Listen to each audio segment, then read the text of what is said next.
Pabili po. Ano po yun? May toothbrush po kayo? Ano po? May toothbrush? Toothbrush meron po. O bakit di mo gamitin? Ang baho kasi ng hininga mo eh. Nakakaloka ka. Itong batang to nagtatanong kung may toothbrush kami. Sinabi kong meron, bakit di ko gagamitin? Nakakaloka! Pabili po. Ano po yun? Pabili nga po ng cobra. Ano po? Cobra. Cobra, ilan po? Isa nga po. Isa lang. Ipaplastic ko pa po ba? Ay, hindi po. Isa ko nyo po. Baka tuklawin po ako. Nakakaloka ka. Nakakaloka ka. Ang ganda ng pagkakatanong ko sa'yo, kung plastic ko, sabihin mo yung baka tuklawin ka. Plastic ka. Batang tuwa. Tinatanong ng maayos, ganyan ka sumagot sa akin. Nakakaloka.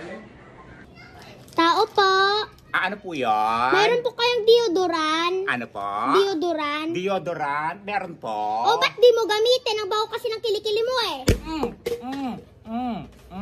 Nakakaloka ka. Ang ganda-ganda ng pagkakatanong ko sa'yo. Tinatanong mo kung may deodorant kami binibenta dito, tapos sabihin ko meron, tapos sabihin mo, bakit di ko gamitin? Kasi ang baho ng kilikili ko. Nakakaloka. Labas ka. Itong batang to Bili po. Ano po yun? May putok po kayo? Ano po? May putok po kayo? Putok, meron po. Kaya palang baho dito? Nakakaloka ka. Itong batang to. Tao po. Ano po yun? May mouthwash po kayo? Ano po? Mouthwash? Mouthwash? Opo. Meron po. Mayroon pala, di mo gamitin. Ang baho kasi ng hininga mo eh. Nakakaloka kang bata ka. Nakakaloka ka. Nagtatanong ka ng mouthwash, tapos sasabihin kong meron. Bakit hindi ako gumagamit ng mouthwash kasi baho na bunganga ko ng hininga ko? Naglalasa ka dito. Itong batang to, nakaka-high blood ka Bas ka. Hindi ako sa'yo Ito naman. Kunti lang. Nakakaloka naman kayo.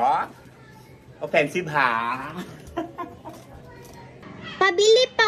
Ano po yun? Pabili nga po ng pritong yelo. Ano po? Pritong yelo. Nakakaloka tong batang to. Pritong yelo. Wala kaming ganoon. Pritong yelo. Pritong yelo nga po. Wala nga po kaming binibentang pritong yelo dito. Pritong yelo nga po. Wala nga po kaming gano'n. Ano ba binibili mo? Pritong yelo nga po. Wala nga pong binibentang pritong yelo dito. Malamig ang yelo, kaya dapat malamig, hindi prito. Nakakaloka. Kasi nagutos sa'yo. Si nanay. Sabi ng nanay mo? Nandoon, naiinitan. Naiinitan, kaya pala bumibili ng pritong yelo. Para hindi iinitan yung nanay mo, ang gustong bilhin pritong yelo. Nakakaloka. Mas ka. Pritong yelo. Ganon. Batang to.